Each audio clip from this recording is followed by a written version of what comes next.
Hello everyone. आजच्या लेक्चरमध्ये rural मार्केटिंगच्या पुन्हा एकदा सर्वांचं स्वागत. आपण SYBMS चा जो आपला मार्केटिंगचा सब्जेक्ट आहे त्यामध्ये फर्स्ट युनिट मागच्या लेक्चरला कंप्लीट केलं आणि आता तिसरा चॅप्टर म्हणजे सेकंड युनिटचा हा पहिलाच चॅप्टर आहे. त्याच्यामध्ये आपल्याला एन्व्हायरमेंट स्टडी करायचं. मी जेव्हा तुम्हाला ओव्हरव्ह्यू सांगितलं सिलेबसचा त्यामध्ये जनरली तुम्हाला आयडिया दिलेली आहे की डेमोग्राफिक एन्व्हायरमेंट मध्ये काय स्टडी करायचं, पॉप्युलेशन असेल किंवा आणखी काही गोष्टी असतील, इकॉनॉमिक एन्व्हायरमेंट आहे, रुरल इन्फ्रास्ट्रक्चर आहे.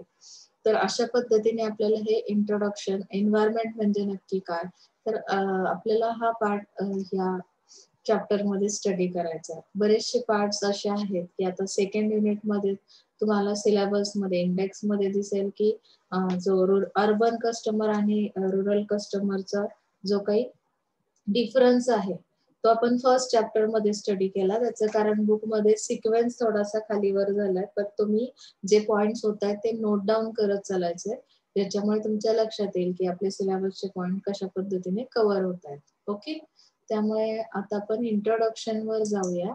Rural market environment. Rural market environment is complex and is changing continuously. असं का? आता तुम्ही म्हणाल की एन्व्हायरमेंट मध्ये काय कॉम्प्लेक्शन्स असू शकतात किंवा ते चेंज का होतं कंटिन्युअसली. त्याचे काही रिझन्स आहेत, जसं की मार्केटची डिमांड जी आहे ती इलास्टिक आहे, म्हणजे कंटिन्युअसली एखाद्या प्रोडक्टला तो कस्टमर डिमांड करेलच असं नाही. म्हणजे तिथलं जे एन्व्हायरमेंट आहे, आता पॉप्युलेशनचं सुद्धा म्हणाल, डेमोग्राफी, इकॉनॉमिक एन्व्हायरमेंट हा जो पार्ट येतो, तर यामध्ये हे सगळ्याच गोष्टी कशा आहेत की चेंजिंग आहेत, म्हणजे त्यामुळे तुम्हाला ते चेंजेस हे कंटिन्युअसली पाहायला मिळतील. When marketing activities are done in rural areas or marketing enter into rural people, it is necessary to know the conditions of the markets. म्हणजे जेव्हा एखादा मार्केटर आहे, जैसे हम देखते हैं ना कि जब भी मार्केटर एंट्री करता है किसी एक मार्केट के अंदर, यहाँ पे हम रूरल मार्केट स्टडी कर रहे हैं, तो यहाँ पे आपको कौन सी चीज जानना बहुत जरूरी है जिसकी वजह से हमें क्या हो सकता है कि सक्सेस मिल सकता है या हम सेल कर सकते हैं सक्सेसफुली.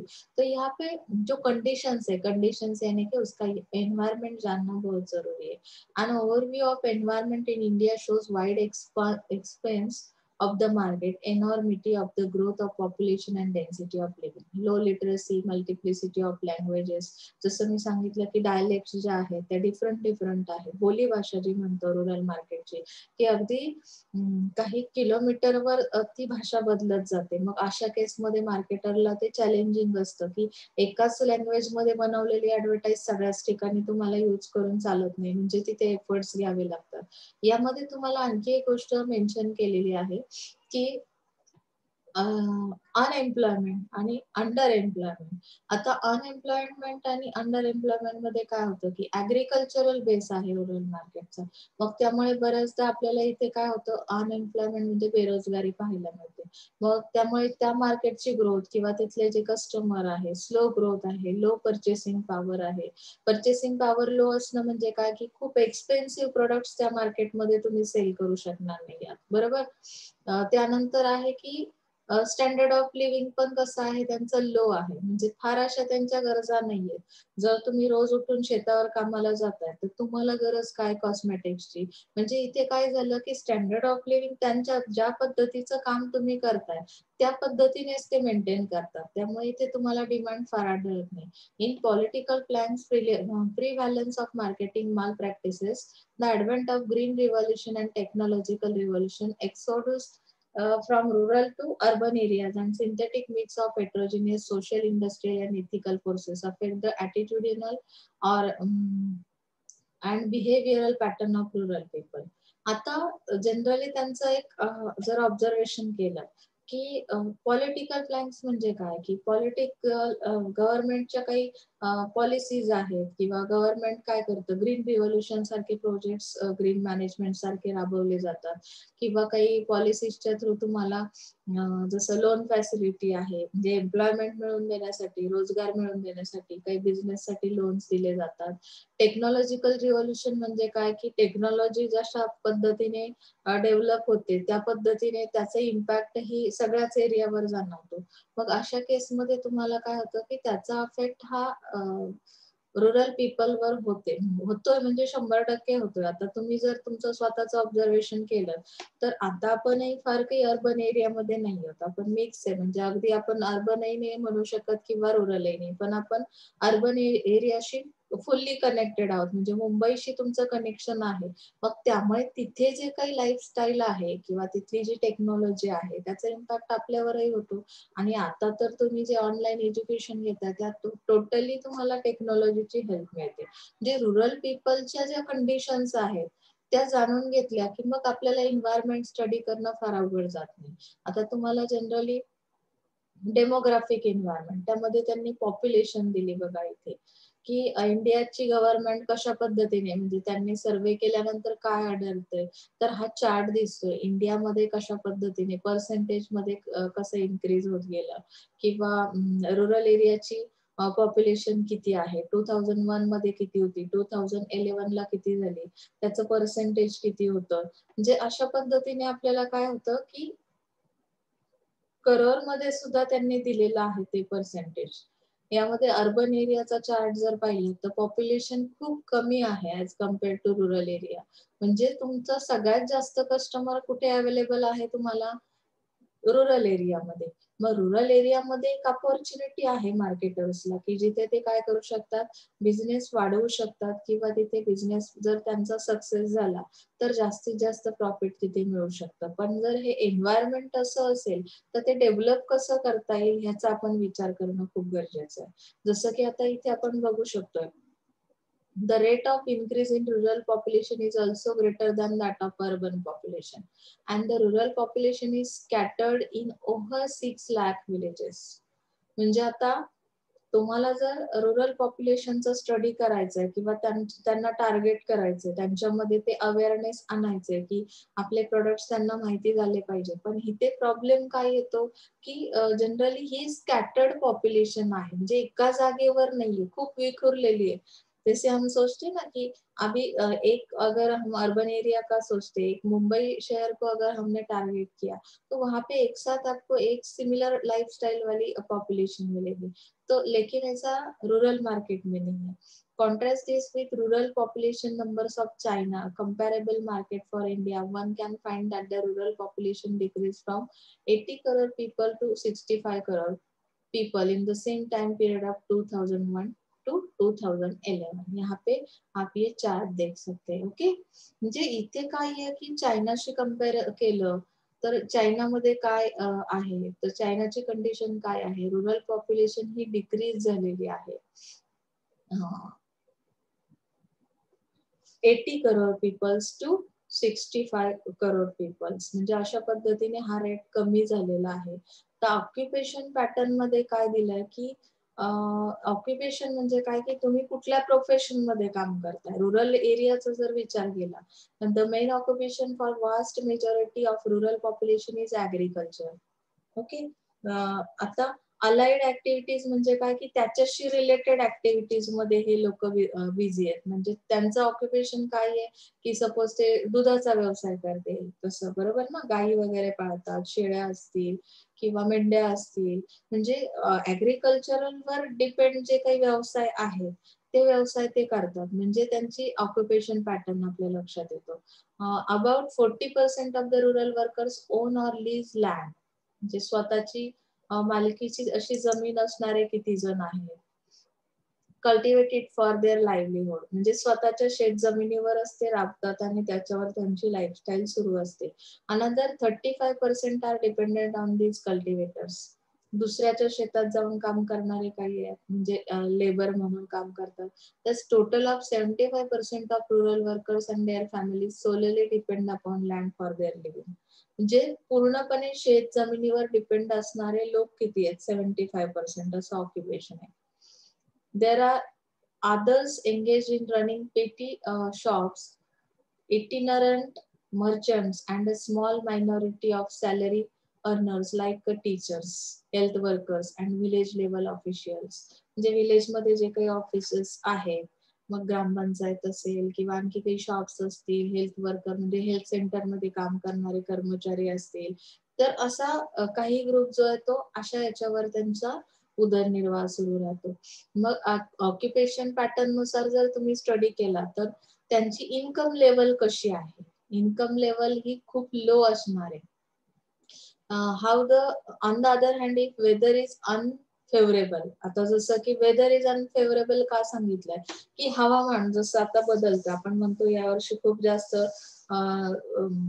हे झाला, पाऊस झाला, त्यामुळे आपल्या पिकाचं नुकसान झालं. आता तुम्ही हे तर बघताय ना, शेतकरी आंदोलन करतायत, त्यांच्या काही मागण्या आहेत, त्यांना मग ती पिकाचं नुकसान झालं तर त्या वर्षी गव्हर्नमेंट कशा पद्धतीने हेल्प करणार आहे.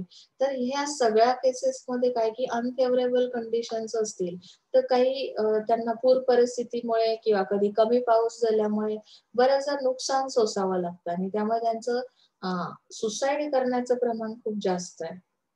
So disposable income in the hands of rural people is very much dependent on the status of agriculture. म्हणजे त्यांची जर कंडिशन, ऑक्युपेशन पॅटर्न तुम्ही स्टडी केला तर तुमच्या लक्षात येईल की त्यांचा सगळ्यात पहिला बेस आहे तो ऍग्रिकल्चर. तिथे जर तुम्हाला नुकसान सहन करावं लागलं तर मग तुमचा त्या गोष्टीचा संबंध कशाशी येतो की तुमचं स्टेटस लक्षात येतं. एखाद्या शेतकऱ्याकडे जर खाण्या इतके पैसे नसतील तर तो सुसाईड करणार नाही तर काय करणार आहे. म्हणजे इथे तुम्हाला कंडिशन लक्षात येते. हे जे काही डेमोग्राफिक एन्व्हायरमेंट स्टडी करतोय त्यामध्ये आपण पॉप्युलेशन पाहिलं, पॉप्युलेशन कसं आहे रुरल एरियाचं कम्पेअर केलं अर्बन एरियाशी. त्यानंतर आपण ऑक्युपेशन पॅटर्न पाहिला. लिटरसी लेवलमध्ये तेच आहे बघा की नॅशनल लेवलचा जर विचार केला the aggregate literacy rate stands at 74%. म्हणजे तुम्हाला पर्सेंट मध्ये लक्षात ठेवावं लागेल जर थेरी पेपर लिहिण्याची वेळ आली तर. Rural areas have reported literacy rate of 68.9%. 85% literate population found in the urban areas. म्हणजे ह्या दोन्ही एरियाजला कम्पेअर केलं तर तुम्हाला इथे लिटरसी लेवल लो दिसेल, बरोबर, rural एरियाची. Improvement in literacy rate in rural area is 2 times that in urban area, and the rural urban literacy gap has come down in 2011. In terms of overall literacy rate, Kerala is the best performing state with 93.9% literacy, whereas Bihar with literacy rate 63.8% has fared the worst, and in decade 2001 up to 11, female literacy is more than males in both rural and urban areas. हा सगळ्यात मोठा study करण्याचा part आहे की कुठल्या केरळमध्ये काय condition आहे लिटरसीची, किती पर्सेंट आहे, बिहारची काय आहे, त्यांनी लिटरसी रेट त्या एक्सप्लेन केलेला आहे. आणि अर्बन आणि रुरल एरियाचा जो गॅप आहे तो कमी केला, 2011 पर्यंत तो कमी झालेला आहे. पण मग यामध्ये सगळ्यात मोठी विचार करण्यासारखी गोष्ट काय दिली तर लास्ट सेंटेन्स तुम्ही बघू शकताय की फिमेल लिटरसी रेट हा जास्त आहे मेल्सच्या कंपॅरिझन. त्यामुळे ही गोष्ट विचारात घेण्यासारखी. मॅग्निट्यूड ऑफ पॉवर्टी, आता पॉवर्टी कशामुळे आहे.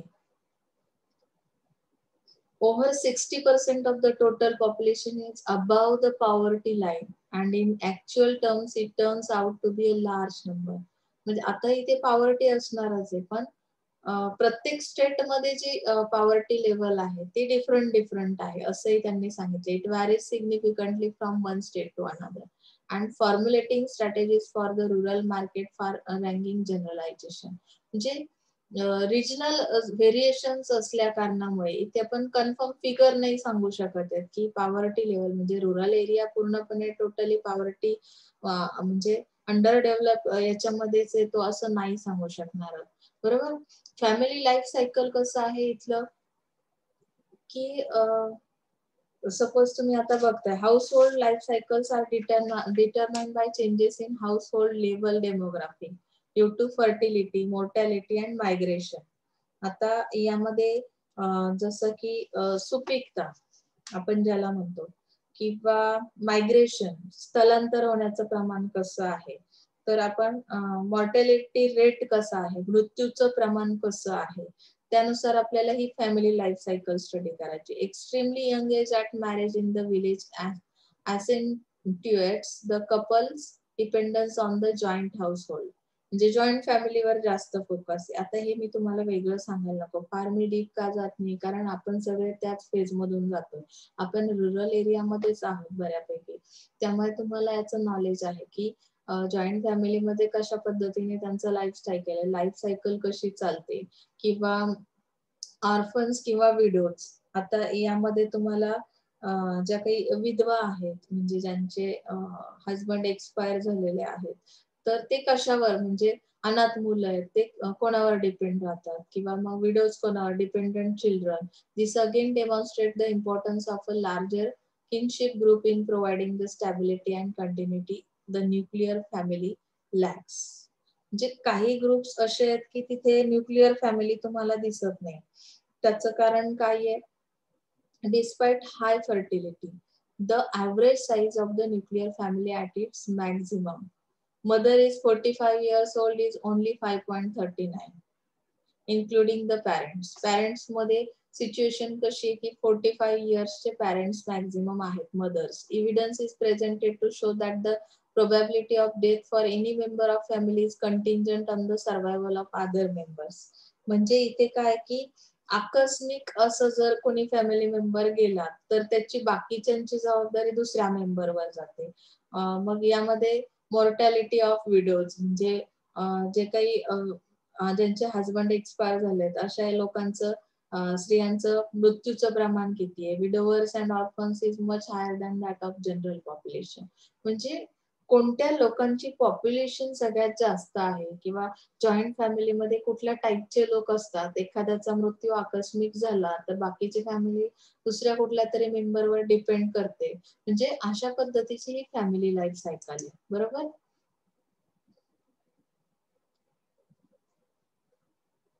आता इकॉनॉमिक एन्व्हायरमेंट, डेमोग्राफी समजली तुम्हाला. डेमोग्राफी मध्ये मी अगदी तुम्हाला डीपली, जसं की आपण जे एक्सपिरियन्स आपल्याला आहे त्याच पद्धतीने तुम्ही तुमच्या लँग्वेज मध्ये लिहायचं. बुकची लँग्वेज अजिबात वापरू नका, जसंच्या तसं अजिबात कॉपी डाऊन करू नका. नोट्स, सेल्फ नोट्स तयार करा, म्हणजे तुम्हाला लक्षात येईल की आपल्याला नक्की काय शिकवलंय. इकॉनॉमिक एन्व्हायरमेंट मध्ये काय होतं बघा, की जीडीपी ही कन्सेप्ट तुम्हाला शिकवली गेली असणार आहे. फर्स्ट इयरला तुम्ही ते इकॉनॉमिक्स मध्ये स्टडी केलेलं आहे की ग्रॉस डोमेस्टिक प्रोडक्ट्स जे आहेत, economy of India is the 7th largest in the world by nominal GDP and the 3rd largest by purchasing power parity. Country classified as newly industrialized country, one of the G20 major economies. मग त्यामध्ये त्यांनी एक chart दिलेला आहे की income कशी distribute केलेली आहे. Income distribution, long term growth prospective of the Indian economy is moderately positive due to its young population. आपली इकॉनॉमी कशामुळे पॉझिटिव्ह दिसते इंडियन इकॉनॉमी, त्याचा सगळ्यात मोठा बेस त्यांनी एक्सप्लेन केलाय बघा, की आपल्याकडे असणारी पॉप्युलेशन जे आहे, जास्तीत जास्त पॉप्युलेशन ही यंग पॉप्युलेशन आहे. Corresponding low dependency ratio, healthy savings and investment rates, and increasing integration into the global economy. Integration केलं, एकत्रीकरण केलेलं आहे ग्लोबल इकॉनॉमीशी. Indian economy has the potential to become the world 3rd largest economy. म्हणजे all whole world मध्ये जर comparison केलं तर आपला 3रा नंबर लागतोय, and one of the largest economies by mid century. Okay.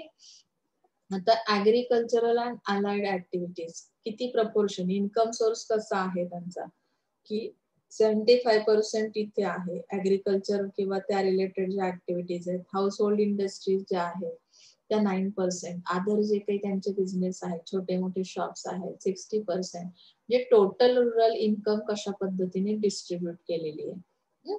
Expenditure pattern कसा आहे त्यांचा, आता तुम्हाला जर वेगळं सांगायला नको की त्यांच्याकडे सेव्हिंग खूप असते. म्हणजे अगदी तुम्ही पर डे 100 रुपीज तुमचा रोजगार असेल, तुम्ही एखाद्या ठिकाणी दुसऱ्याच्या शेतावर कामाला जाता, तर तुमचा एक्सपेंडिचर पॅटर्न कसा आहे की त्यातले 10 रुपये तुम्ही कसे बाजूला टाकाल, म्हणजे अशा पद्धतीचं त्यांचा एक्सपेंडिचर पॅटर्न आहे. As per Consumer Expenditure Survey conducted in the country by the National Sample Survey Organization, expenditure incurred by rural area is nearly double than that of urban area. And similarly, the expenditure on non-food item is slightly more than expenditure on food item in urban areas. So, for example, consider footwear. Rural people spend 1.3 times the urban expenditure on footwear. It is possible that families in low expenditure categories do not spend any amount on footwear, while those families in higher expenditure categories spend as much as their urban counterparts. In addition, rural consumer may not go in for nationally branded footwear, but might optimum instead for locally made and low quality footwear like PVC shoes and हवाई चप्पल्स. म्हणजे खूप छान त्यांनी explain केलंय की urban एरियाचा expenditure pattern कसा आहे, की ते त्यांच्या इन्कम नुसार काय करतात, की जशी इन्कम आहे त्यानुसार किंवा जसं ऑक्युपेशन आहे. आता तुम्ही जॉब मध्ये आहात तर ऑब्व्हियसली तुम्ही काय करता, कम्पेअर करता की आपल्या शेजारी बसणारा कशा टाईपचे शूज वापरतो, मग आपण तसेच घेण्याचा किंवा आपल्या ऑक्युपेशन नुसार ते कसे सुटेबल आहेत असं आपण ब्रँडेड प्रोडक्ट्सला जास्त हे करतो.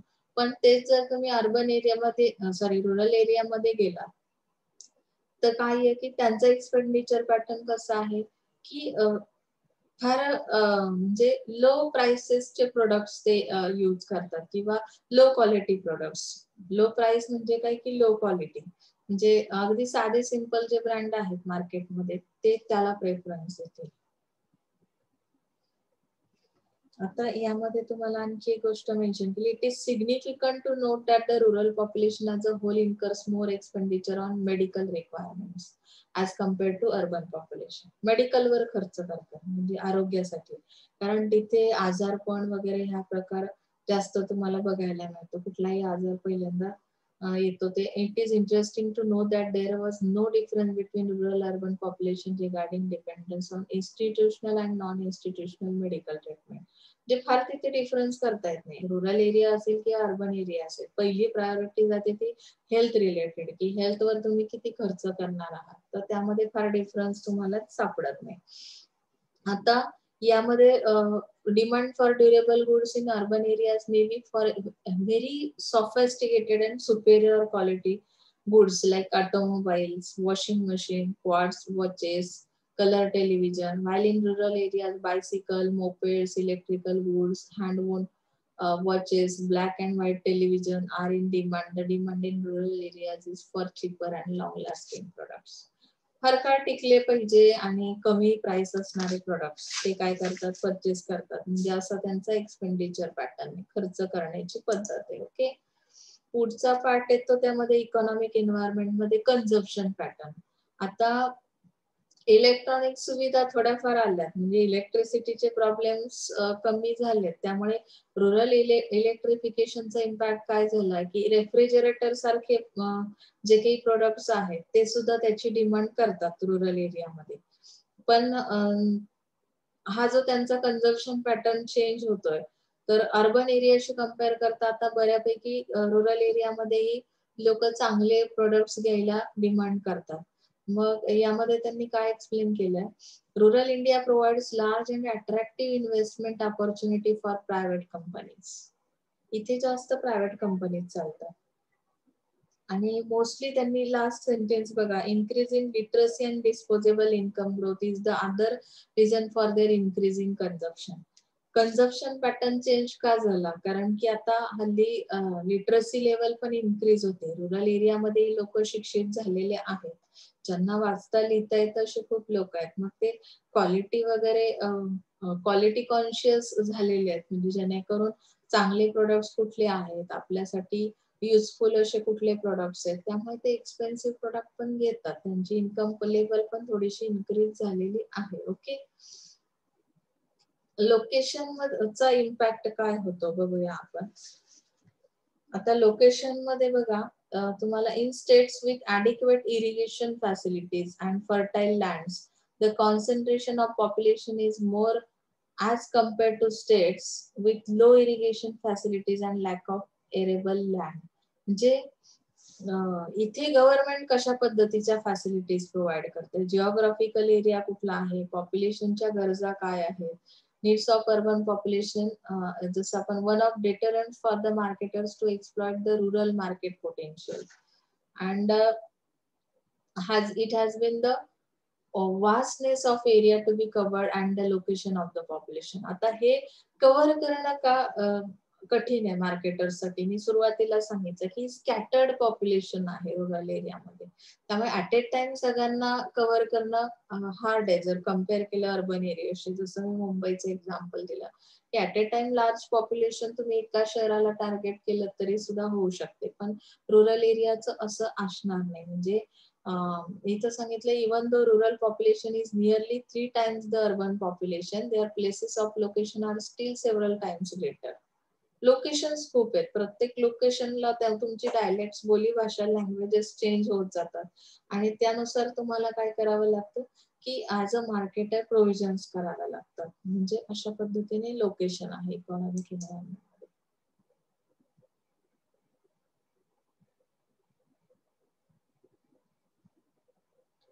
पुढचा पार्ट आहे रुरल इन्फ्रास्ट्रक्चर. आता इन्फ्रास्ट्रक्चर मध्ये आपण बघू शकतोय rural housing.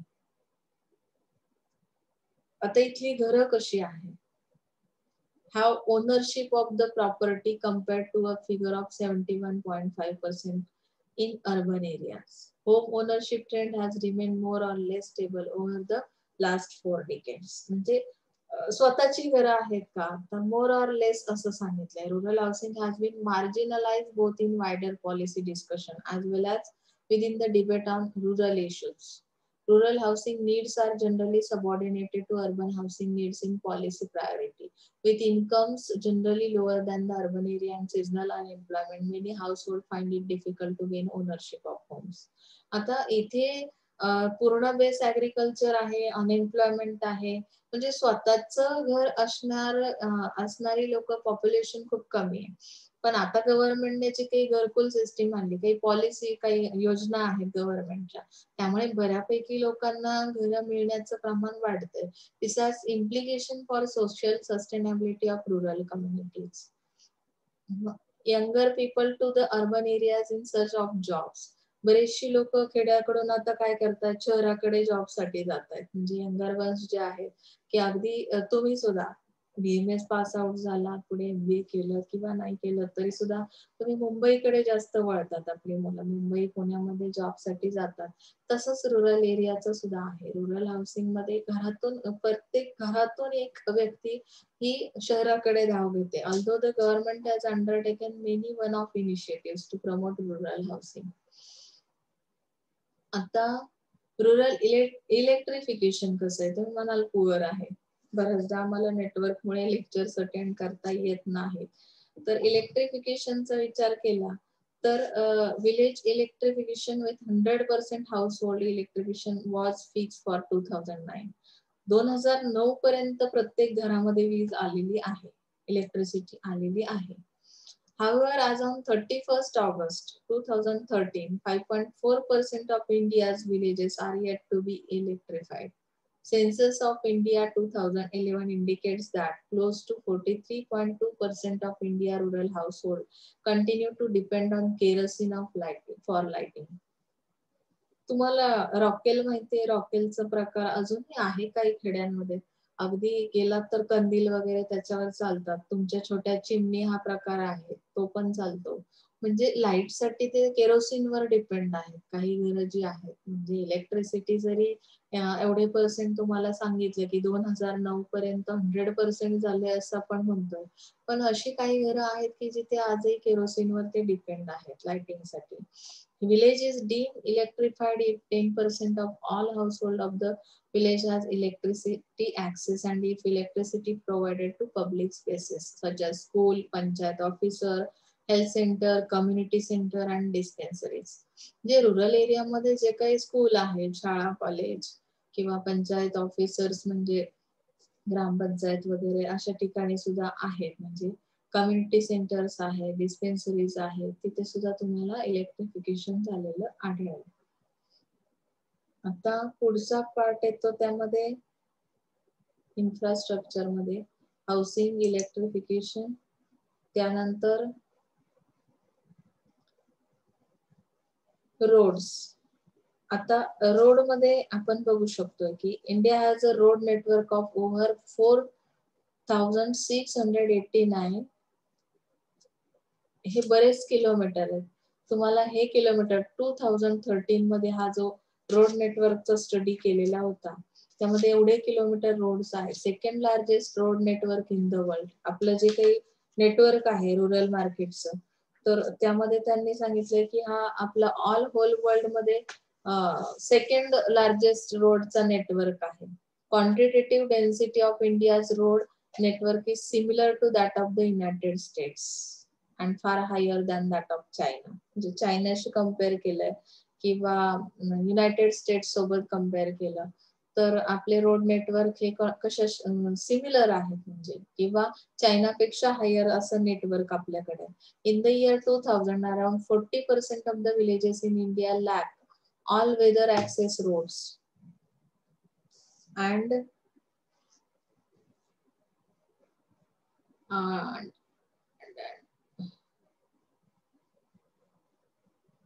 lack all weather access roads. This constrain economic activities. म्हणजे जसं की आपल्याला आता सपोज एखादा प्रोडक्ट तिथे पाठवायचं डिस्ट्रीब्यूट करायचे रुरल एरियामध्ये तर आपल्याला त्या रोड स्ट्रक्चरचा वापर करायला लागतो की नाही. म्हणजे ऍक्सेस टू इसेन्शियल सर्व्हिसेस, आता हेल्थ सर्व्हिसेस आहेत काही मेडिसिन आहेत ते डिस्ट्रीब्यूट करावे लागतात मेडिसिनल प्रोडक्ट्स. तर अशा केससाठी आपल्याला ह्या रोडचा उपयोग होतो. Nearly 74% of India's rural population, constituting the majority of India's poor, was not fully integrated into the national economy, and the rural road sector, which is a state subject, also lack adequate planning and management due to poor coordination between multiple funding streams and agencies.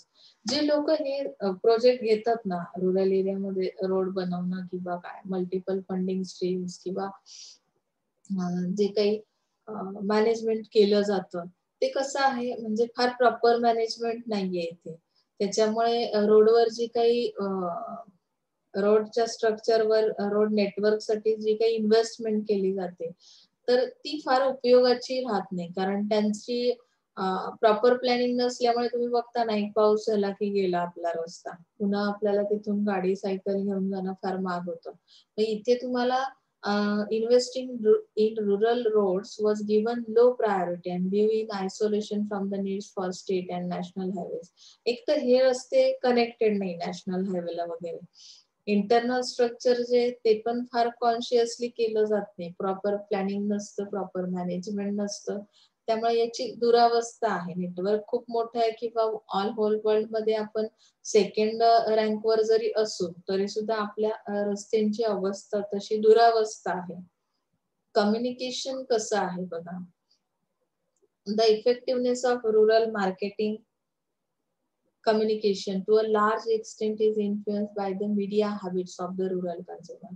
So all types of media is being used in rural area. तुम्ही वापरता की नाही सगळ्या टाईपचा media आणि त्याच्या through तुमच्याशी communication केलं जातं. कुठली न्यूज असेल तर तुम्हाला लगेच चॅनलवर तुम्ही बघू शकता. टीव्ही आहे तुमच्याकडे, इंटरनेट आहे. तरी सुद्धा लो लेवल लिटरसी असल्यामुळे ऑडिओ व्हिज्युअल मीडिया सुद्धा म्हणजे रेडिओ सुद्धा वापरला जातो. टीव्ही आहे, film has major importance. For this reason most of the marketer prefer mass media to reach rural audiences. Marketers काय करतात की मास मीडियाचा वापर करतात ज्याच्याशी जास्त लोक रुरल एरियामधले कनेक्टेड आहेत. Okay. This is primarily because of shortage of electricity and language diversity. To communicate effectively with rural audience, it is important to understand the aspirations, fears and hopes of the rural customer. म्हणजे rural कस्टमरचे aspirations काय आहेत म्हणजे त्यांना understand करणं किंवा rural audience कशा पद्धतीने communicate केलं तर टार्गेट होऊ शकतो, त्यांच्या मनामध्ये काय भीती आहे याचा विचार करून मार्केटर ते कम्युनिकेशन करतात रुरल ऑडियन्स सोबत. In relation to each product category, before developing a communication package to deliver the product message. म्हणजे आता सपोज एखादी प्रोडक्ट नवीन लॉन्च झाला मार्केटमध्ये तुम्हाला पाठवायचा आहे तर त्या संदर्भात जो काही मेसेज आहे म्हणजे ऍडव्हर्टायझिंग जी केली जाते तर मग त्यासाठी कम्युनिकेशन करावं लागतं आणि ते कम्युनिकेशन साठी अशा पद्धतीने मास मीडियाचा वापर केला जातो. टीव्ही रेडिओच्या थ्रू तुम्ही काय करता की मार्केटर्स कम्युनिकेशन करतात रुरल एरियाशी. पुन्हा तेच दिलेलं आहे सेकंड पॅराग्राफ मध्ये. आता टीव्ही सुद्धा घेण्याचं प्रमाण वाढलंय, टेलिफोन्स आलेले आहेत रुरल एरियामध्ये. सेकंड पॅराग्राफ मध्ये तेच सांगितलंय तुम्हाला की अशा पद्धतीने रुरल एरियाशी कनेक्ट होणं किंवा त्यांच्याशी कम्युनिकेट करणं शक्य झालेलं आहे. वॉटर सिनेरिओ कसा आहे इथला तुम्ही बघू शकताय. As per the National Sample Survey regarding drinking water, sanitation, hygiene, and housing condition in India during 2012, about 88.5% household in rural India had improved source of drinking water. Generally आता तुम्ही प्रत्येक घरामध्ये प्युरिफायर हा प्रकार तुम्हाला बघायला मिळतो. शक्यतो डायरेक्टली विहिरीचं पाणी काढून आणून पिणारे लोक फार कमी राहिले. जे कंपॅरिझन जरी केलं अर्बन एरियामध्ये जर 95.3% लोक ड्रिंकिंग वॉटर याचा वापर करतात, प्युअर ड्रिंकिंग वॉटर यूज करतात, तर यामध्ये रुरल एरियामध्ये सुद्धा बऱ्यापैकी आता स्वच्छ पाणी वापरणं हा प्रकार सुरू झालाय. कारण बरेचसे आजार हे पाण्यातून येतात आणि हे सगळं नॉलेज त्यांना कुठून मिळतंय, लिटरसी लेवल हळूहळू इन्क्रीज होते त्यांची. ते मास मीडियाशी कनेक्टेड आहेत, म्हणजे बाहेरच्या अर्बन एरियामध्ये काय सुरू आहे किंवा तिथे कुठल्या फॅसिलिटीज आहेत याचं थोडं नॉलेज त्यांच्याकडे आलेलं आहे. यामध्ये त्यांनी एक गोष्ट मेन्शन केली की with people having no interest in using water carefully the sustainability of water has itself become questionable and there are serious problems with government drinking water supply schemes. Despite government efforts, the number of problem villages does not seem to go down, and the government has indeed invested heavily on water resources. म्हणजे पिण्याच्या पाण्यासाठी water रिसोर्सवर depend राहणं हा प्रकार पण आहे. Drinking water supply programs जे आहेत, गव्हर्नमेंट जे काही ड्रिंकिंग वॉटर सप्लाय स्कीम राबवतो, तर त्यामध्ये खूप सिरियस प्रॉब्लेम्स आहेत आणि ते सोडवता न आल्यामुळे आपण काय करतो की वॉटर रिसोर्सवर डिपेंड राहतो किंवा त्या पद्धतीने ती जी काही सिस्टीम आहे ती डेव्हलप करण्याचा प्रयत्न केला जातो ड्रिंकिंग वॉटर सप्लाय प्रोग्राम्सची. वॉटर रिसोर्स कुठला आहे, तुमच्या जवळ नियर बाय कुठे पाणी आहे, तिथून मग ते गव्हर्नमेंट ते त्या पद्धतीने प्रोग्राम करतं की घरोघरी ती पाण्याची व्यवस्था केली जाईल. काही दुष्काळी पार्ट पण आहे बघा इथे. दुष्काळ प्रवण क्षेत्र ज्याला म्हणतो, ड्रॉट प्रोन, अजूनही काही खेड्यांमध्ये पाणी नाही आणि खूप लांबून तुम्हाला ते डोक्यावर आणावं लागतं.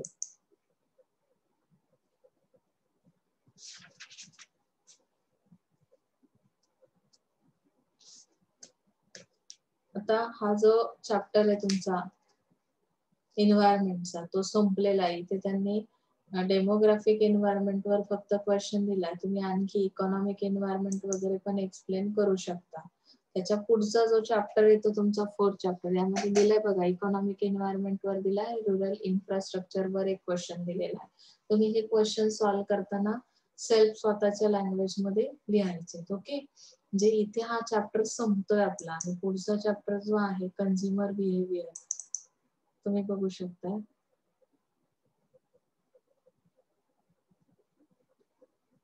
आता कन्झ्युमर बिहेवियर मध्ये आपल्याला rural consumer, characteristic of rural consumer, urban consumer versus rural consumer आपण एक फर्स्ट चॅप्टर मध्ये स्टडी केलाय.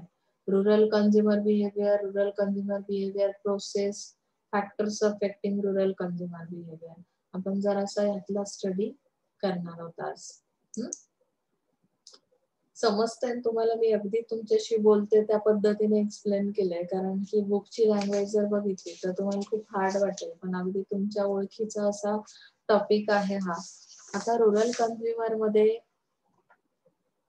consumer behavior suggests how individual groups and organizations select, buy, use and dispose of goods, services, ideas or experience to satisfy their needs and wants. Consumer needs and preferences are continuously changing given the changes in factors like demographics and lifestyles. Rural areas are scattered and it is next to impossible to ensure the availability of brand all over the country. It is true that consumer India is flourishing, but at the same time, Indian consumer has his roots deep into his traditions. This is what calls it as the Indian way. आता rural consumer त्याच्या needs, wants कुठल्या आहेत, तिथे ते कशा पद्धतीने bye करतात किंवा ते यूज कसं करतात, कन्झम्पशन पॅटर्न काय आहे, तिथे डिस्पोज कसे केले जातात गुड्स किंवा सर्व्हिसेस, त्यांच्या काय आयडियाज आहेत, एक्सपिरियन्स कसा आहे. तर ह्या डेमोग्राफीचा आपण स्टडी केला, त्यांची लाईफस्टाईल स्टडी केली, तर त्यांचं बिहेवियर स्टडी करताना ह्या सगळ्या गोष्टींना ते कसा रिस्पॉन्स देतात. आता रुरल कन्झ्युमर बिहेवियर म्हणजे आपण जनरली इथे स्वतःला इमेजिन करू शकतो. कर सकते हैं ना यहाँ पे हम खुद को इमेजिन, क्यों नहीं कर सकते? अगर हम रूरल एरिया से कनेक्टेड है तो हमें हमारे बिहेवियर से पता चलेगा कि वो किस तरह से फेस करते हैं। किसी एक एडवर्टाइजिंग को देखने के बाद हमारा रिस्पॉन्स कैसा रहता है। बहुत बार बहुत सारे पर्सन ऐसे हैं कि जो फर्स्ट टाइम एडवर्टाइज देखते हैं किसी एक प्रोडक्ट की तो निग्लेक्ट ही कर देते हैं, बहुत डीप नहीं जाते उसके अंदर कि ये प्रोडक्ट किस चीज के लिए है या कैसा है। तो या प्राइस पहले देखी जाती है, या अगर पसंद भी आए तो हम फर्स्ट अटेम्प्ट में वो परचेस नहीं करेंगे। दूसरा कोई अगर परचेस कर रहा है उसके बाद उसका एक्सपिरियन्स क्या है, म्हणजे एखाद्याने आधी तो घेतला मग त्याचा आपण एक्सपिरियन्स ऐकतो की ठीक आहे, चांगला आहे, बेटर आहे, आणि मग आपण तो परचेस करतो। म्हणजे रूरल कंझ्युमर बिहेवियर स्टडी करताना अगोदर आपल्याला त्याचे कॅरेक्टरिस्टिक स्टडी करावे लागतील की ती लोक एक्झॅक्टली कशी आहेत। रूरल कंझ्युमर प्राइस सेन्सिटिव्ह आहेत, ते व्हॅल्यू कशाला देतात? व्हॅल्यू फॉर मनी, म्हणजे ते फार एक्सपेन्सिव्ह, त्यांचा एक्सपेंडिचर पॅटर्न पण आपण स्टडी केला की फार कमी प्रमाणात ते खर्च करतात। त्यामुळे प्राइस सेन्सिटिव्ह असल्या कारणाने आणि पैशांना फार महत्व देणारे असल्या कारणाने इथे आपल्याला extra, he doesn't like to pay extra for frills he cannot use, जे फार खर्च करून एखादी गोष्ट घेण्यामागे त्यांचा कल नसतो। रिजिड आहे म्हणजे काय की ज्याला आपण स्ट्रॉंगली ज्याला कडक म्हणतो की जे अजिबात बदलणारे नाहीये, चिटकून राहतात एखाद्या गोष्टीला। मग तुमचं कल्चर काय सांगतं, तुमच्या कल्चरमध्ये हे चालतं किंवा नाही चालत, म्हणजे एखादी लाईफस्टाईल मध्ये चेंज करायचा, लँग्वेज आहे, तुमची रिलिजन आहे, कास्ट आहे, तर सोशल कस्टम आहे, ह्या गोष्टींना फार ते चिटकून राहतात, म्हणजे रिजिडनेस त्यांच्या बिहेवियर मध्ये आहे। Rural consumers have a lot of inhibitions and tend to be rigid in their behavior. जे सहजासहजी ते लगेच बदल करत नाहीत स्वतःमध्ये। मी जर लाईफ बॉय वापरते ना किंवा माझ्या घरात आजी आजोबांपासून मी तोच पाहिलेला आहे, तर अचानक मला दुसरा सोप वापरायला जर कोणी सांगितला किंवा मी एखादी ऍडव्हर्टाईज पाहिली तर माझं माइंड सेट होणार नाही त्यासाठी। येतं ना लक्षात? Company has to take intense care while targeting them. For example, in case of a well-known brand of shampoo, when it entered the Rajasthan market some decades ago with a theater commercial that showed a beautiful model featuring bouncing hair and a product bomb, and post research showed that it was considered indecent for a girl to show off her hair, and the audience refused to connect with the brand. म्हणजे जे shampoo ब्रँडचं example दिलंय की जेव्हा राजस्थान मार्केटमध्ये हा shampoo गेला with theatre commercial that showed a beautiful model featuring bouncing hair, ते models दाखवतात ना की तुम्ही हा शॅम्पू यूज केला की तुमचे कसे हेअर्स दमके दमके वगैरे असं काय काय सांगतात किंवा ते पिक्चरायझेशन दाखवतात। तर त्यावेळेस जेव्हा राजस्थानमध्ये तो दाखवला गेला तर असं लक्षात आलं की जो तिथली पब्लिक आहे, तिथला ऑडियन्स आहे, त्याने त्याला इन्कार केला की असं काय होऊ शकत नाही किंवा आम्ही ते ब्रँडला फार कनेक्टेड नाही होत, आम्ही ते परचेस करू शकत नाही, कारण रुरल एरिया आहे तो राजस्थान म्हणजे अगदी वाळवंट आहे। मग अशा केसमध्ये ते त्यांचं बिहेवियर बदलत नाही। ते जर रिठा आणि शिकेकाईचं प्रोडक्ट वापरत असतील तर ते तेच वापरणार आहे। मग तुम्ही तिथे कुठलाही शॅम्पूचा ब्रँड घेऊन काही ऍडव्हर्टाइज केली तर ते लगेच ऍक्सेप्ट करणार नाही, त्यांना फार वेळ जातो त्यामध्ये। नंतर फिअरफुल आहे, म्हणजे त्यांची सायकोलॉजी कशी आहे, the psychology of an individual plays a major role in taking any kind of decision. It can be for a purchase of any goods or usage of those goods. Mostly in rural areas, people are narrow-minded, and that is why they don't easily accept the products with latest technology, as they have a fear in their mind that whether they will be able to use it properly and whether it will not cause any kind of harm to them. टेक्नॉलॉजीला ते खूप घाबरतात, fearful आहेत, नवीन काहीतरी accept करताना adopt करताना भीती असते की ह्याचे काही साईड इफेक्ट झाले किंवा काय झालं तर कशाला रिस्क घ्यायची, म्हणून ते झटकन त्या प्रोडक्ट्सला लाईक करत नाही किंवा परचेस करत नाही। लाईफस्टाईल कशी आहे, रिलिजियस आहे, मग आता डाबरवाल्यांनी काय केलं की रिलिजियस असल्या कारणाने त्यांचे प्रोडक्ट्स डाबरचे चालतात बघा रुरल एरियामध्ये, त्यांचे कॅलेंडर्स आहेत. मग ते हनुमान चालीसा सारखे प्रोडक्ट्स त्याच्यासोबत त्यांनी देण्याचा प्रयत्न केला. गोदरेजवाल्यांनी काय केलं की गोदरेज सोप तयार केला. Milk and Holy water of Ganga, म्हणजे गोदरेज सोप कशापासून बनतो त्यासाठी कॉम्बिनेशन ऍडव्हर्टायझिंग करताना त्यांनी गंगा म्हणजे रिव्हर आहे जी खूप पवित्र मानली जाते आणि रिलिजियस त्यांचं नेचर असल्यामुळे, बिहेवियर असल्यामुळे रुरल मार्केटचं, ते त्या गोदरेज सोपला काय करतात, परचेस करू शकतात. मग त्यांचा त्याच्यावर झटकन विश्वास बसतो कारण की ते मानतात, रिलिजनला मानतात. Generally rural people are very simple, not having much knowledge about the technical word. पण आता ते चित्र थोडंसं बदलतंय. इथे त्यांनी सांगितलंय की त्यांना टेक्निकल वर्डचं काहीच नॉलेज नाही, पण तसं नाही. म्हणजे आता हळूहळू तो एरिया डेव्हलप होतोय. मीडिया हॅबिट्स कशा आहेत त्यांच्या? Rural people are fond of music and folklore. In rural areas popular form of entertainment is the tamasha and nautanki. जास्त काय चालत होतं पूर्वी, आता थोडं चित्र बदलतंय हे मी तुम्हाला सांगितलंय, पण पूर्वी कुठल्या मीडियाशी ते कनेक्टेड होते, तर तमाशाला जाणं, तमाशामध्ये काय की लावणी नृत्य वगैरे हे त्यांना आवडायचं.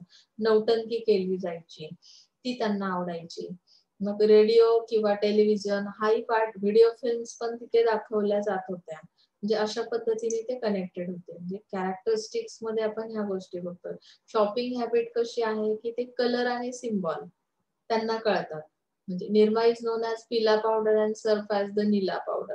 म्हणजे रंग लक्षात ठेवतात ते. फार असं नावच घेतलं पाहिजे असं नाहीये.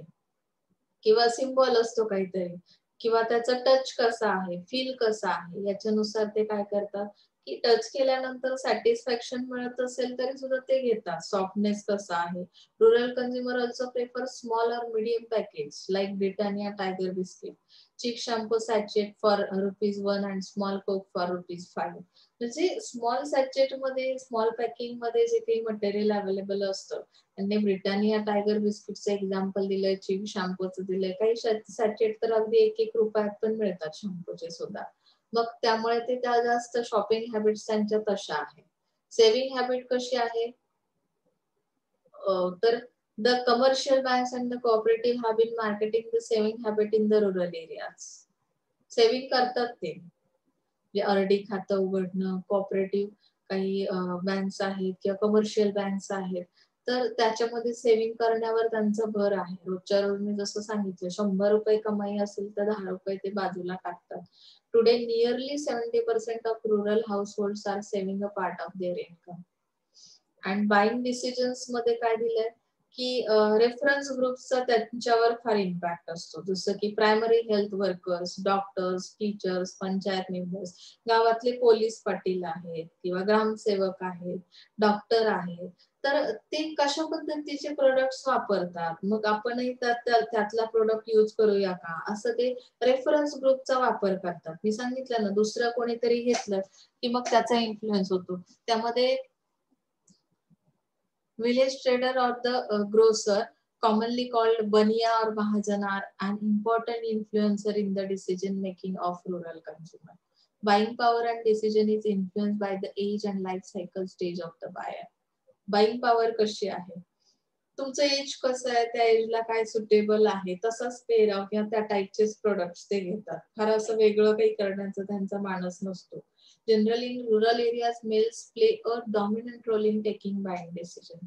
म्हणजे फॅमिली मेंबर्स मध्ये जो कोणी कमवता आहे, म्हणजे मेल्स आहेत की जे अर्न करतात, तर त्यांच्यावर बऱ्यापैकी डिपेंड असतो तो डिसिजन की काय कुठले प्रोडक्ट्स घरामध्ये यूज करायचे.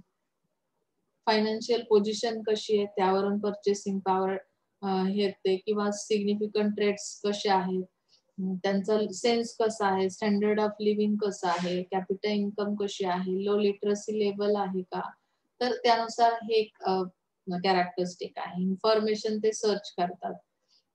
Sarpanch, village elders and educated youth of the village, म्हणजे त्यांच्याकडून काही ओपिनियन लीडर्स जे आहेत त्यांच्याकडून ते इन्फॉर्मेशन घेतात आणि मग त्यानंतर ते डिसिजन घेतात एखादा प्रोडक्ट घेण्यासाठी. म्हणजे सीबी कसं आहे, कन्झ्युमर बिहेवियर. हाय इन्व्हॉल्वमेंट परचेस, मिनिमम 7 पॉइंट्स बघायचे तुम्ही. 7 पेक्षा जास्त एकही नाही केलं तरी चालेल. हा पण डिफरन्स पाहिलेला आहे पहिल्या याच्यामध्येच, की कशा पद्धतीने डिफरन्सिंग आहे अर्बन एरिया आणि रुरल एरियामध्ये. मी सांगितले सिक्वेन्स थोडासा डबल काही पॉइंट्स आलेले आहेत, तिथे जाण्याची गरज नाही तुम्हाला.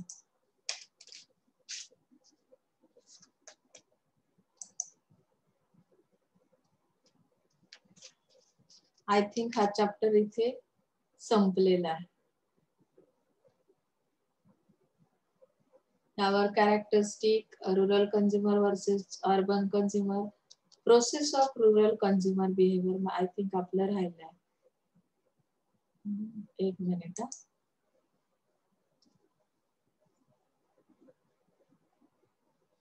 ओपन व्हायला थोडासा वेळ घेतात ते.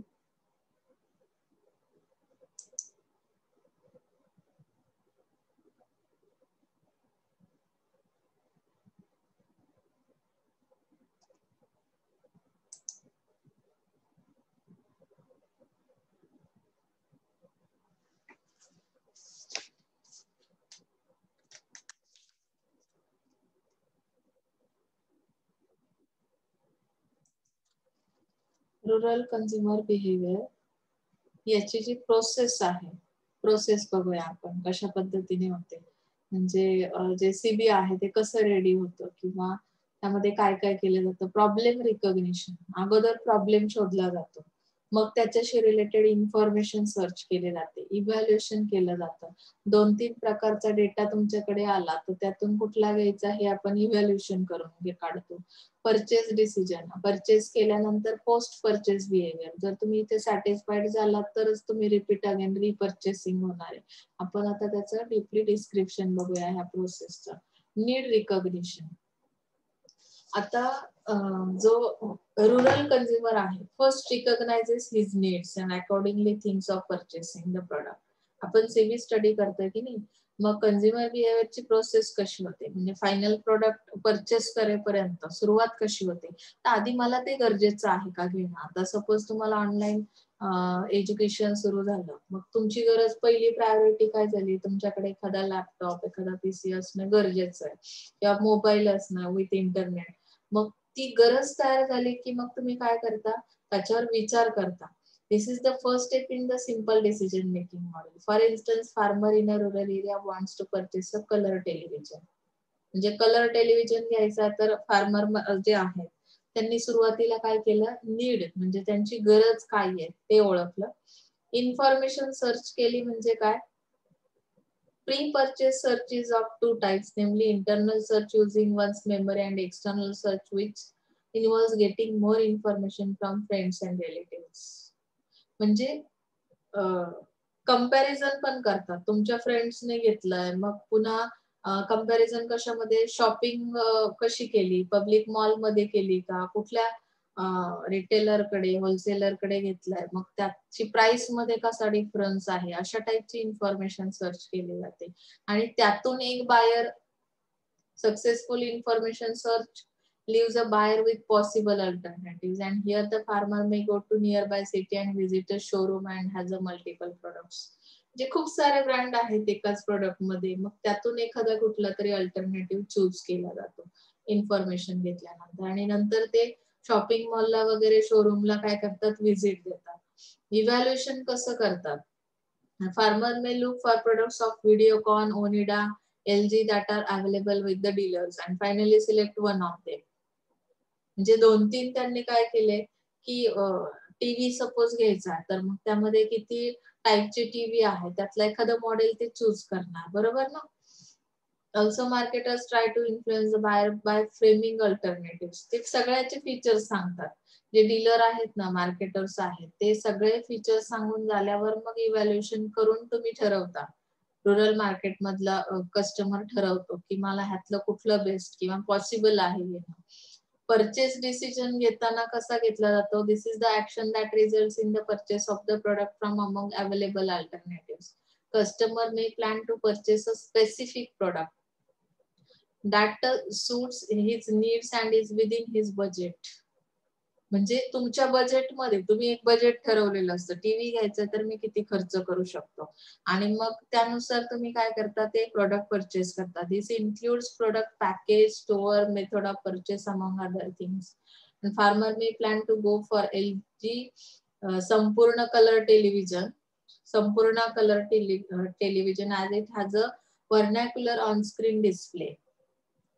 डिस्प्ले कसा आहे त्याचा, प्राइस किती दिली बघा, 8500. खूप म्हणजे ते प्राइस सेन्सिटिव्ह आहेत म्हणून असा डिसिजन घेतला जातो. परचेस मध्ये this involves the actual purchase of the product. It may differ from the decision due to time lapse between the purchase decision and the actual purchase or may also depend upon the availability of the product. म्हणजे परचेसिंगला पण ते फार मध्ये वेळ घालवतात. जरी decision झाला तर लगेच काही ते अर्बन पीपल सारखे जाऊन लगेच परचेस करणार नाहीयेत. प्रोडक्टच्या अवेलेबिलिटीनुसार ते वेटिंग पिरियड असतो त्यांचा मधला काळ. जरी डिसिजन झाला तरी थोडा वेटिंग पिरियड जातो. पोस्ट परचेस बिहेवियर मध्ये काय करतात ते, buyer's relationship with the seller does not come to an end with the purchase, especially in the case of consumer durables. This is not an important factor for FMCG. The farmer may see whether LG has a service center nearby in case the product needs servicing.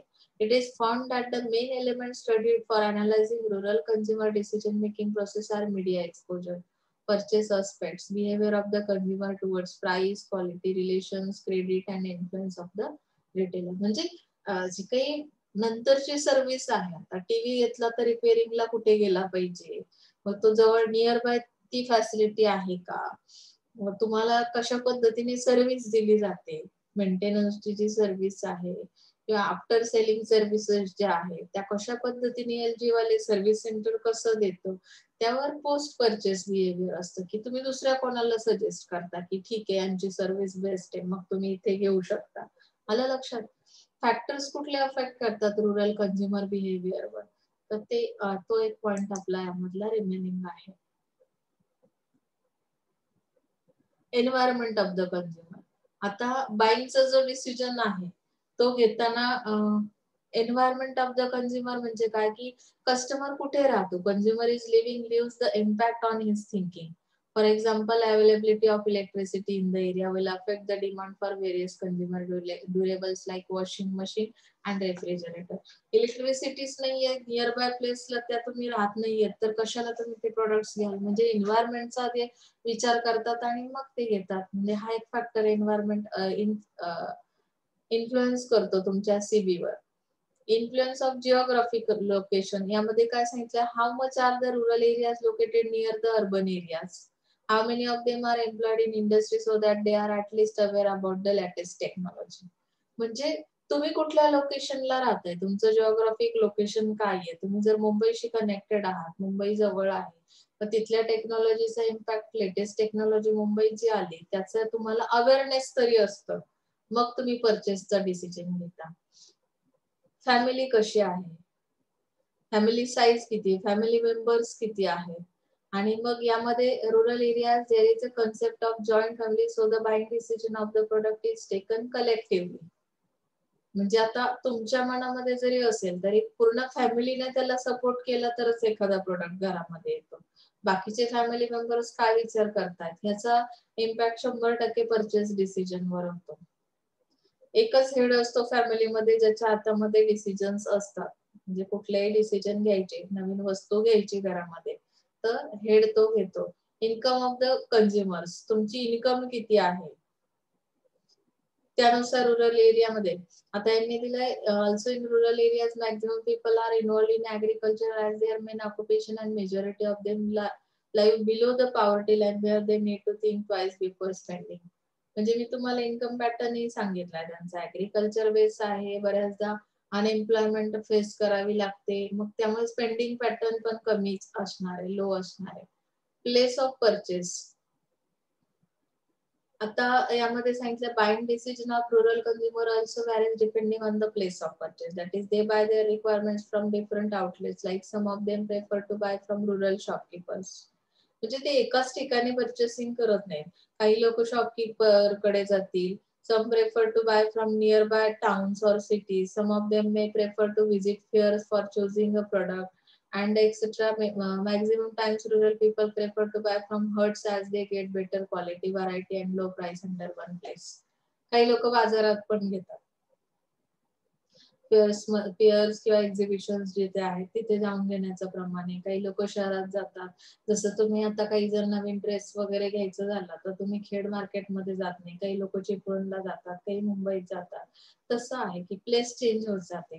सगळेच एका ठिकाणी shopping करत नाहीत. Multiple use of product म्हणजे एकाच प्रोडक्टचे multiple use कसे आहेत असे प्रोडक्ट घेण्याकडे त्यांचा रोल असतो. For example, in some rural areas, Godrej hair dye is being used as a paint to color horns of oxen. जे बैलांच्या शिंगाला सुद्धा तो कलर लावला जातो. बैल पोळा जो साजरा करतात ना, म्हणजे आता गोदरेज हेअर डाय हा आपण आपल्यासाठी हेअरसाठी आणलेला आहे थोडासा शिल्लक आहे. मग तो फेकून देणार नाही, ते मल्टिपल यूज करतील त्याचा. आलं लक्षात? ब्रँड प्रेफरन्स जसं की तुम्ही ऑइलचे जे काही हे आणता ना ड्रम्स वगैरे घरामध्ये आपण सामान भरल्यावर ते ड्रम नंतर पाणी घेऊन जाण्यासाठी आपल्याला वापर करतात किंवा स्टोरिंगसाठी. म्हणजे ते मल्टिपल यूज बघतात त्या प्रोडक्टचा. ब्रँड प्रेफरन्स अँड लॉयल्टी म्हणजे लॉयल्टी कशी आहे? प्रोडक्ट कलर, साईज, डिझाईन आणि shape, social practices, decision making authority in the hands of male members of the society. म्हणजे लॉयल्टी त्यांची असते, ब्रँड प्रेफरन्स त्याच याला ते देतात. कल्चरल इन्फ्लुएन्स सुद्धा आहे की for example preference in respect of colour, size, shape is often the result of cultural factors. काही कल्चरमध्ये व्हाईट कलरला फार प्रेफरन्स दिला जातो, काही याच्यामध्ये ब्लॅकला निषेध केला जातो. मग त्यानुसार ते प्रोडक्ट्स परसेप्शन त्यांचे तसे असतात आणि ते कनेक्टेड असतात त्या ब्रँड सोबत. Awareness to urban lifestyles. तुम्हाला इंटरॅक्शन कसं आहे तुमचं, म्हणजे अर्बन कम्युनिटीशी कशा पद्धतीने तुम्ही इंटरॅक्ट आहात. काही लोकांना मुंबईतली लाईफस्टाईल खूप आवडते, मग ते काय करतात त्या पद्धतीचे प्रोडक्ट्स यूज करण्याचा प्रयत्न करतात. म्हणजे कसं अवेअरनेस आहे तुम्हाला त्यावर. Situation in which the consumer uses the products and efforts of marketers to reach the rural consumers. म्हणजे मार्केटर कशा पद्धतीची मेहनत घेतात, सिच्युएशन कशी आहे आणि त्यानुसार कस्टमर प्रेफरन्स देतो ते प्रोडक्ट्स वापरण्यामध्ये. आता जर समजा लॉकडाऊन झालेलं आहे, तुमची जॉब गेलेली आहे, अशा केसमध्ये काही गोष्टी ऍडजस्टेबल असतात आणि मग त्यानुसारच ते काय करतात प्रेफरन्स देतात परचेसिंगला. म्हणजे सीबी अशा प्रकारे त्याच्यावर इफेक्ट करतात हे फॅक्टर्स अफेक्टिंग ऑन सीबी. आणि याच्यानंतर इथे तुमचा हा टॉपिक संपलेला आहे. म्हणजे तुमचे 4 चॅप्टर इथे संपलेत. आज जवळजवळ तुमचे 2 चॅप्टर संपलेत. आपला सेकंड युनिटच संपलेला आहे इथे. आता पुढच्या लेक्चरला आपण थर्ड युनिट स्टार्ट करणार आहोत. म्हणजे काही पार्ट आपण फर्स्ट युनिट मध्येच घेतला होता सेकंड युनिटचा, जसं urban customer versus rural customer. तर त्यामुळे आपला आजचा हा पार्ट संपला. आपण पुढच्या लेक्चरला थर्ड युनिट स्टार्ट करतोय. आणि तत्पूर्वी मी सांगेन की ह्या ज्या नोट्स आहेत त्या नोट्स काढायच्या तुम्ही त्या वेळेस. ओके. कॅरेक्टरिस्टिक विचारलेत, रुरल कंझ्युमर कशा पद्धतीने डिफरंट आहे अर्बन पेक्षा, प्रोसेस कशी आहे, फॅक्टर्स कुठले अफेक्ट करतात. तर इथे आज आपण थांबूया. ओके. समजलंच असेल, मी फार साध्या सिंपल भाषेत सांगितलंय तुम्हाला. आपण आता 2च युनिट राहिले, त्यानंतर आपण बीआरएम वर फोकस करणार आहोत. त्यामुळे सगळ्यांनी ह्या सब्जेक्टच्या नोट्स काढण्याचा प्रयत्न करा. खूप इझी टॉपिक आहे मार्केटिंगचा हा. सीबी तुम्हाला आणखी एक सब्जेक्ट पण असेल मार्केटिंगचा दुसरा. 2 मार्केटिंगचे आहेत ना त्यामध्ये, त्यामुळे तुम्हाला हेही कळेल बेसिक. आता इथे मी सांगितलंय सीबीचं. Okay. So thank you so much.